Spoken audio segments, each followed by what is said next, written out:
नमस्कार प्रणाम स्वागत है तमारू अमारा एक नवा विडियो में। मित्रों आजना विडियो में हूँ तमने एक एवी जानकारी जणावा जई रह्यो छूं जे तमारे जाणवी खूब जरूरी छे।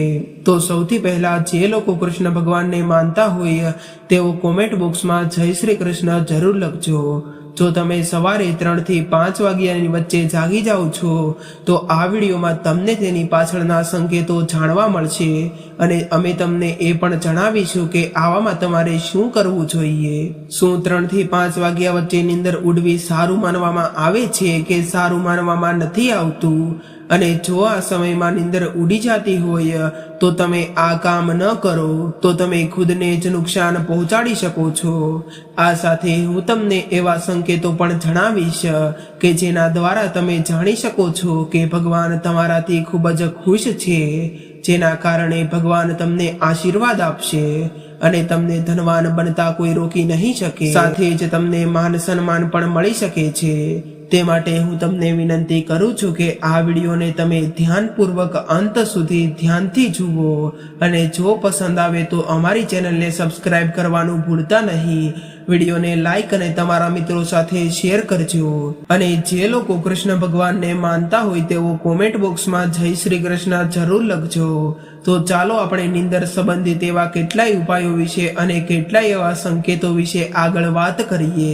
એક જૂની કહેવત છે કે જ્યારે ભગવાન દયાળુ હોય છે ત્યારે તે પોતાના ભક્તોને તેમના આશીર્વાદ આપે છે અને ધન દોલત પણ આપે છે। ભગવાનનો સહારો અને વ્યક્તિની મહેનત બંને મળી જાય તો તેને સફળ થવાથી કોઈ રોકી નથી શકતું। વ્યક્તિને ઊંચાઈ પર પહોંચવાની ઈચ્છા તો હોય છે, પરંતુ શું તમે તે જાણો છો કે કોઈ પણ વ્યક્તિ સફળ થાય તે પહેલા ભગવાન પણ ચોક્કસથી આ સંકેતો આપે છે। તો સફળતા માટે એવા કેવા સંકેતો મળે છે જે ભગવાન આપણા માટે મોકલતા હોય છે તો હું તમને તે જણાવું છું। અને જો ભગવાન તમને સફળતાના સંકેતો આપી રહ્યા છે તો તમે કદાચ આવું તો નથી કરી રહ્યા ને? અને પુરાણોમાં પણ એવું કહેવામાં આવ્યું છે।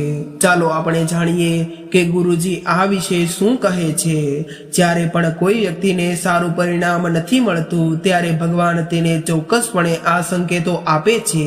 મિત્રો આપણે નંબર 1 ની વાત કરીએ તો જો કોઈ વ્યક્તિની ઊંઘ અચાનક બંધ થઈ જાય, વારંવાર જો તે રાત્રે 3 વાગ્યા પછી તેમની આંખ ખુલી જતી હોય તો આ સંકેત ખૂબ જ શુભ માનવામાં આવે છે કે રાત્રે 3 વાગ્યા પછી દેવી દેવતાઓની શક્તિઓ જાગી જાય છે। તમારું વારંવાર સવારે 3 વાગ્યા પછી જાગવું એ સફળતાની નિશાની છે। સવારે 3 વાગ્યા પછી દેવી દેવતાઓ પાસેથી મળેલું વરદાન ક્યારેય ખાલી નથી જતું। ભગવાન તમારી પ્રાર્થના ચોક્કસપણે સાંભળે છે। પણ મિત્રો જ્યારે પણ તમારી આંખ 3 થી 5 વાગ્યાની વચ્ચે ખુલી જાય છે તો તમારે ત્યારે એક કામ અવશ્ય કરવું જોઈએ જે ખુદ ભગવાન તમારી પાસેથી ઈચ્છતા હોય છે। જો તમે આ નહીં કરો તો તમને શુભ ફળ નહીં મળે। તો મિત્રો તે કયું કામ છે જે હું તમને આગળ જણાવવાનો છું। હવે નંબર 2 વિશે વાત કરી લઈએ। જો તમે તમારા સપનામાં ઊંચા પહાડો જોવો છો અને તમે ત્યાંથી વહેતો પાણીનો ધોધ જોવો છો અને તમે આ પીતા હોય તો તમે ચોક્કસપણે સફળતા મેળવી શકો છો। અને આ સંકેતનો અર્થ એ છે કે ભગવાન સ્વયં તમને આશીર્વાદ આપી રહ્યા છે। હવે મિત્રો આપણે નંબર 3 વિશે વાત કરી લઈએ। તો શાસ્ત્રો અનુસાર જો તમારા સપનામાં દેવી દેવતાઓ દેખાય છે તો તેને ખૂબ જ શુભ માનવામાં આવે છે। એવું માનવામાં આવે છે કે સપનામાં દેવી દેવતાઓનું આવવું ખૂબ જ ફાયદાકારક હોય છે। સ્વપ્નમાં દેવી દેવતાઓનું આવવું એ ધર્મનિષ્ઠ વ્યક્તિ હોવાનો સંકેત આપે છે અને ભાગ્યે જ તેવા લોકો હશે જેને સપનામાં દેવી દેવતાઓ દેખાતા હોય અને તે ખૂબ જ શુભ માનવામાં પણ આવે છે। જે લોકો ભગવાનની પૂજા આરાધના રોજ કરતા હોય અને સુખમાં પણ ભગવાનને યાદ કરતા હોય તો તેવા લોકોને ચોક્કસપણે ભગવાન રાત્રે સપનામાં આશીર્વાદ આપે છે। આવા વ્યક્તિને થોડી જ વારમાં સફળતા મળી જાય છે। અને મિત્રો એક વાતનું ખાસ ધ્યાન રાખજો કે આવા સપના આવે તો આ સપના તમારે કોઈ દિવસ બીજા વ્યક્તિને ન કહેવા જોઈએ.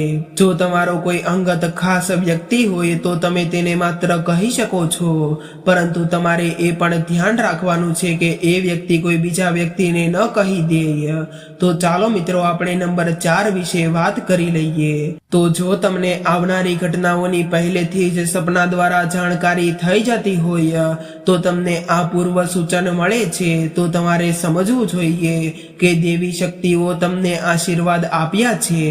તો મિત્રો હવે નંબર 5 વિશે વાત કરી લઈએ. તો તમને સપનામાં કૌટુંબિક પ્રેમ, તમારી પત્ની તરફથી મળતો પ્રેમ, પુત્રી અને તમારા પરિવારના તમામ સભ્યો તમારા આદેશનું પાલન કરી રહ્યા છે. તેઓ બધા તમને પ્રેમ કરે છે અને તમે પણ તેમને પ્રેમ કરો છો. તો તમારે સમજવું જોઈએ કે આ દેવી શક્તિ તમારા પર પ્રસન્ન છે.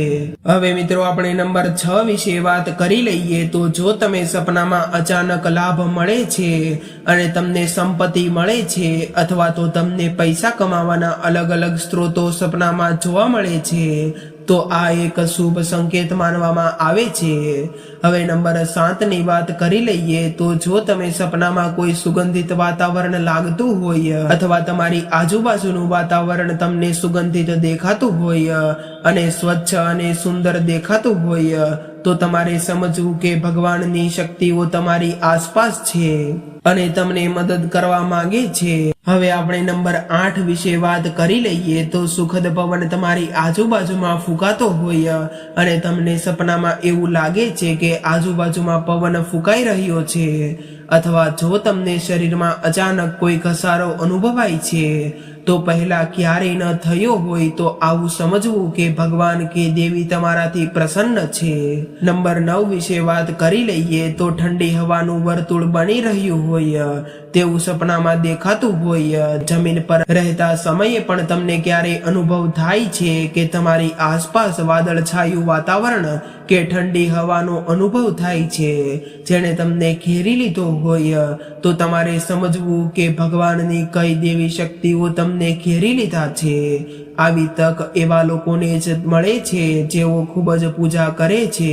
હવે આપણે નંબર 10 વિશે વાત કરી લઈએ. તો પ્રકાશનો પંચ, અચાનક તમને તેજસ્વી પ્રકાશનો એક મુક્કો દેખાય છે, તેની તમે કલ્પના પણ કરી નથી શકતા. અચાનક તમારા કાનમાં મધુર સંગીત સંભળાય છે અને તમને આશ્ચર્ય થાય છે કે અહીં આજુબાજુ કોઈ સંગીત નથી, તેમ છતાં પણ તે તમારા કાનમાં ગુંજી રહ્યું છે.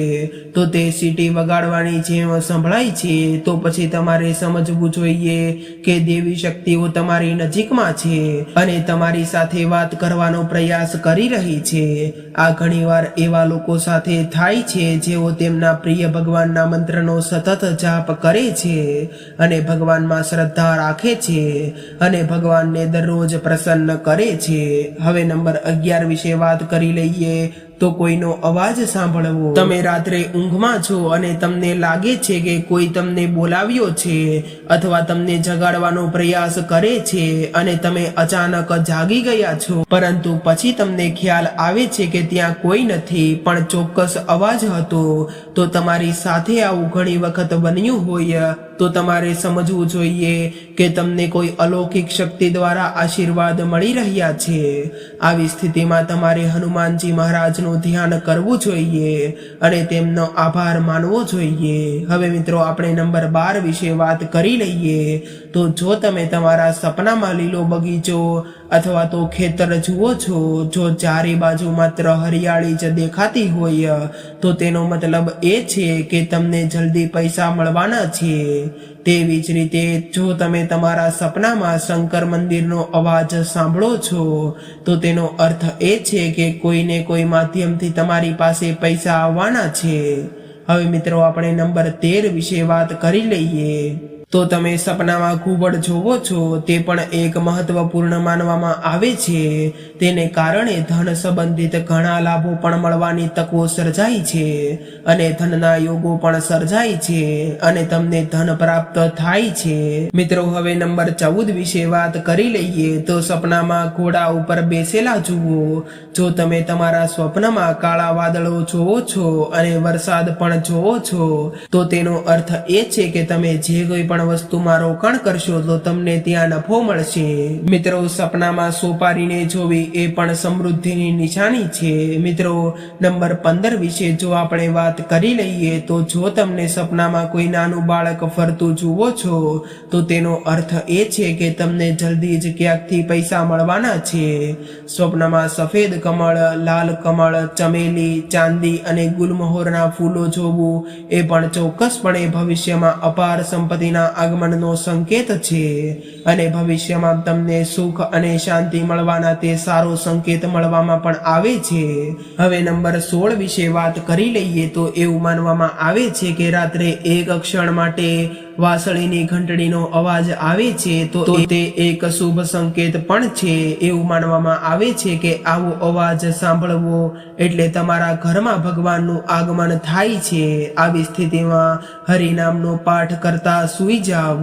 ધ્યાન રાખો કે કોઈ પણ દિવસે તમને આવો અવાજ સંભળાય કે આવો કોઈ અવાજ આવે તો તમારે કોઈ બહારના વ્યક્તિને આના વિશે કંઈ પણ માહિતી નથી આપવાની અથવા તો તમારે કોઈ બહારના વ્યક્તિને આના વિશે કંઈ નથી કહેવાનું। તમારે તેને તમારા કુટુંબમાં કોઈ પણ વડીલને કહી શકો છો।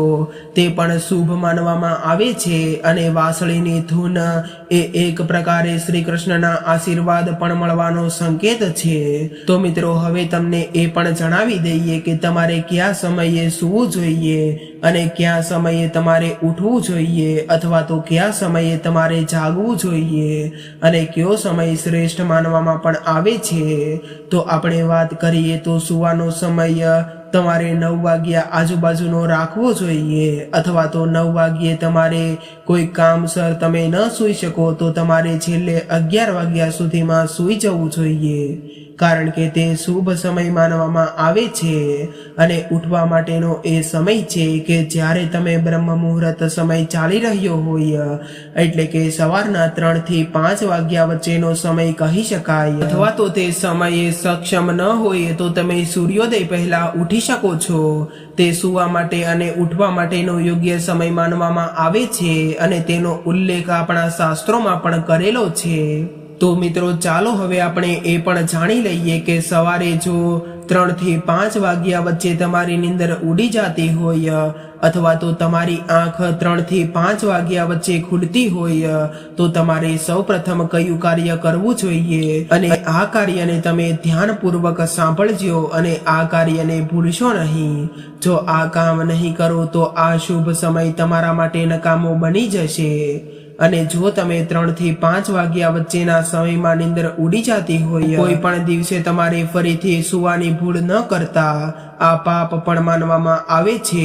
તો તમારે જાગીને સ્નાન કરવું જોઈએ, ત્યારબાદ રોજિંદા કાર્યોમાંથી નિવૃત્ત થઈ જવું જોઈએ અને ભગવાનનું ધ્યાન કરવું જોઈએ, પૂજા કરવી જોઈએ કારણ કે આવી સ્થિતિમાં ભગવાન તમને જગાડે છે। જો ભગવાન સાથે વાત કરવી હોય તો મિત્રો તમે પણ તમારી ઈચ્છા ભગવાનને વ્યક્ત કરી શકો છો અને તમારી ઈચ્છા ચોક્કસપણે પૂર્ણ થશે। પરંતુ જો તમે પૈસાના કારણે અથવા તો રાત્રે મોડે સુધી જાગવાને કારણે તમે વહેલી સવારે 3 થી 5 વાગ્યા વચ્ચેના સમયમાં જાગી ન શકતા હોય તો તમારે ઓછામાં ઓછું ભગવાનનું જાપ કરો અને ભગવાનનો જાપ કરીને સૂઈ જાવ। તો મિત્રો, આ સાથે આપણો આજનો વિડીયો અહીંયા પૂર્ણ થાય છે અને જો આવા જ વિડીયો તમને જોવા ગમતા હોય તો અમારી ચેનલને જરૂરથી સબસ્ક્રાઇબ કરી લેજો અને હા, નોટિફિકેશન બેલને ઓન કરવાનું ભૂલતા નહીં। વિડીયોને લાઈક અને તમારા મિત્રો સાથે શેર કરજો અને જો કૃષ્ણ ભગવાનને માનતા હોય તો કોમેન્ટ બોક્સમાં જય શ્રી કૃષ્ણ અવશ્ય લખજો। ફરી મળીશું આવા એક નવા વિડીયો સાથે, ત્યાં સુધી સૌને મારા જય શ્રી કૃષ્ણ।